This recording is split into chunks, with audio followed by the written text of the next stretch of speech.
Assalamualaikum warahmatullahi wabarakatuh. Alhamdulillahirabbil alamin nasta'in ala umurnya wadin wassalatu wassalamu ala asrofil anbiya'i mursalin wa ala sahbihi ajmain. Assalatu wassalamu alaikum sayyidi ya Rasulullah subhanahu wa ta'ala. Alhamdulillah la nikmat Islam wal iman wa kafa bima min.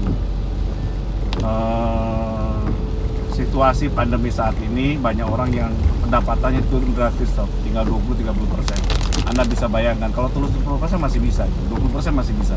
Malah banyak orang yang tidak ada pendapatan. Sekarang ini, pada saat sekarang ini Januari Februari, kenapa pemerintah meluncurkan bansos? Karena kalau dibiarkan terus itu bisa chaos loh. Kenapa sekarang? Tabungan orang udah habis sekarang. Coba Anda lihat penggadaian diserbu orang. Nanti penggadaian habis pun dijual, habis semua, udah habis. Bagi pengusaha sekarang ini pada tahap-tahap akhir sekarang ini. Teman saya kemarin sudah nyerah itu. Wan gua nyerah, gua berhentiin 100 orang kalian lebih. Hampir ratusan orang lah dia berhentikan. Karena udah gak kuat tuh, hotelnya, restorannya gak bisa jalan semua. Kenapa? Kemarin ternyata pas tahun baru dipikir ada tamu, sekarang habis tamunya gitu. Banyak yang cancel karena sekarang harus PCR.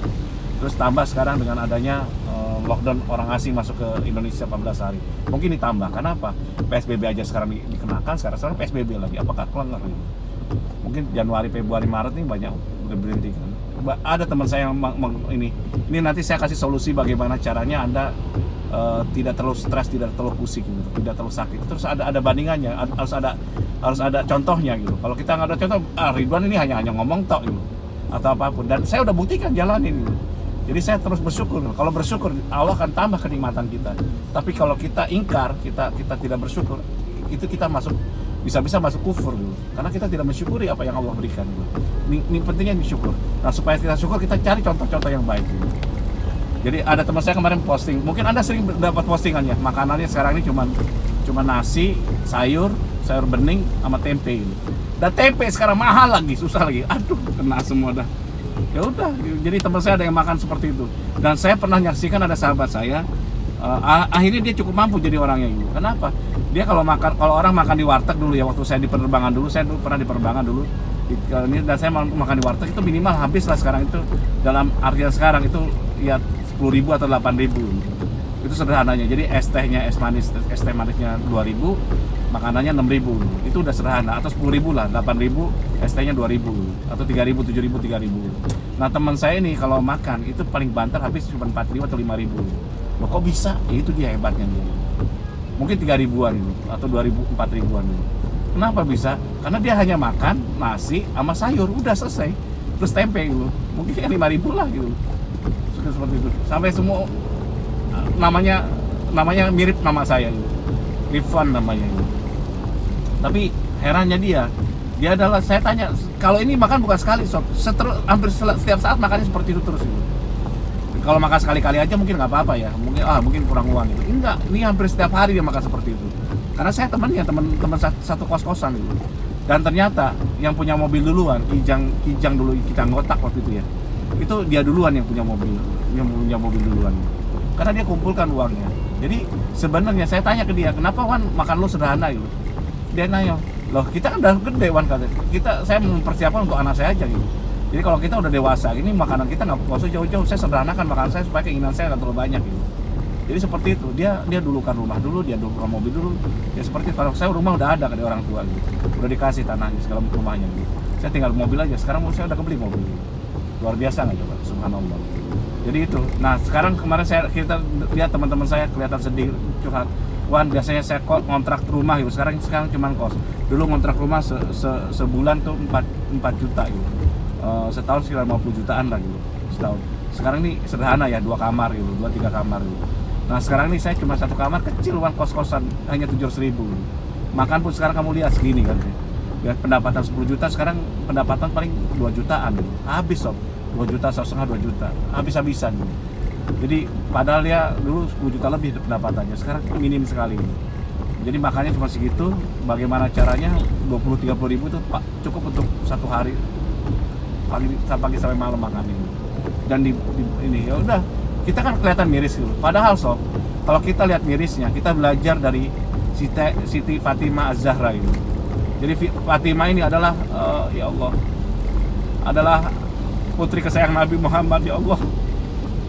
Jadi beliau ini sungguh mukanya mirip katanya, mukanya mirip, kulitnya sempurna, dari mulai tangannya segala macam-macam. Pernah Fatimah itu Nabi itu ngasih teka-teki, siapakah wanita yang paling mulia di muka bumi ini? Semua nggak ada yang bisa jawab. Terus akhirnya Ali bin Abi Thalib datang ke rumah Nabi, ngasih teka-teki, ini siapakah ya? Ya itu ya, wanita yang tidak pernah dilihat laki-laki dan tidak juga melihat laki-laki gitu loh. Jadi intinya wanita yang saking cerdasnya beliau tuh luar biasa, saya ngerti gitu. Jadi apa yang dikatakan Nabi, Fatimah ngerti gitu. Karena memang mirip, luar biasa. Dan pernah Nabi bilang bahwa dialah pemimpin wanita-wanita yang di surga nanti gitu.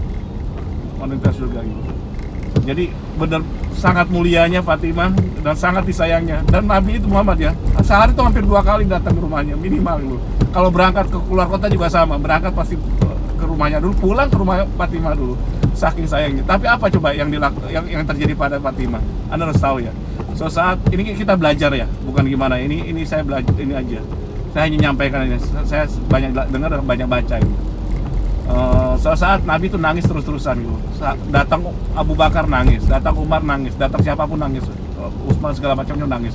Akhirnya karena nangis terus, akhirnya dipanggil. Oh mungkin mereka tahu semua yang menjadikan Nabi nangis, yang menjadikan Nabi senang itu ya Fatimah itu gitu. Karena Fatimah paling disayang sama Nabi. Saat dipanggil Fatimah gitu, ntar dulu ya, kata siapa ini?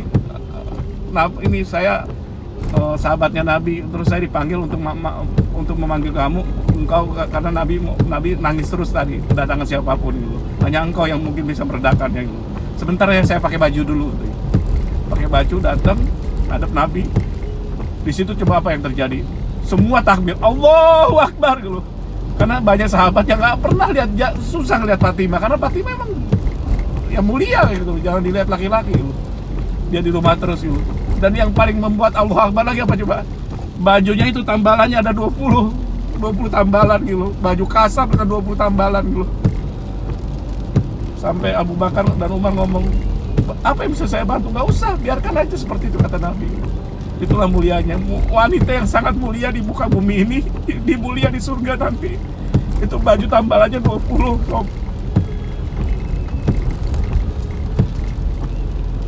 Ya Allah, kita ini baru kena segini aja kita udah ngos-ngosan gitu. Anda pernah tahu gak coba saat Bilal datang ini lihat Fatimah lagi ini gandum gitu, numbuk sampai kasar tangannya, saking numbuk gandum. Kan dia punya anak namanya Hasan dan Husain. Hasan nangis dipegang Hasan sembari numbuk, Husain nangis dipegang Husain sembari numbuk gitu. Sampai ngomong, mau nggak saya gantiin kamu gitu, saya yang numbuk atau saya yang ngomong Hasan dan Husain? Nggak pernah begini kan. Itulah dia. Saat Fatimah datang ke Rasul, Nabi, ya Allah ya Nabi, berilah saya budak atau pembantu lah gitu, karena dia harus numbuk segala dengan kasar gitu. Coba Nabi tidak memanjakan dengan luar biasanya juga. Mau nggak engkau aku berikan satu amalan di mana ini akan ringan amalannya tapi berat di sisi Allah ini ya, untuk pahalanya. Apa itu? Subhanallah wa bihamdi subhanallahil azim, setiap malam gitu. Baca itu. Ya udah nggak ngeluh lagi. Subhanallah. Jadi kita ini sekarang ini, kita ini coba kayak saya, ngapain saya bisa kufur nikmat kalau saya masih tidak bersyukur dengan kesulitan. Hanya berkurang nilai harta, dan itu pun hanya timeline gitu. Contoh sekarang harta saya anggaplah 100 gitu.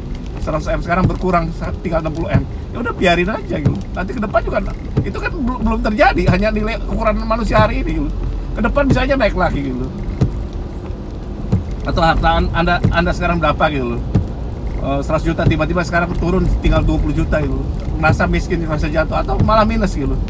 Itu biarin aja gitu. Jadi intinya tuh, nanti kalau kita masih hidup, kita masih ada cara untuk balik lagi. Dan saya udah nyadari dulu ya. Dulu saya pernah jatuh, saya 12 tahun lalu, mungkin 12 tahun lalu lebih mungkin. Saya jatuh habis-habisan, hampir habis-habisan, ya udah. Ternyata sekarang balik lagi gitu. Hanya dalam 2 tahun saya bisa recovery, padahal dulu minus gitu. Demikian dari saya, itu pembelajaran ya. Kalau salah saya pasti banyak salahnya. Kalau kurang saya gudang kekurangan ya. Wabillahi taufiq wal hidayah. Wassalamualaikum warahmatullahi wabarakatuh.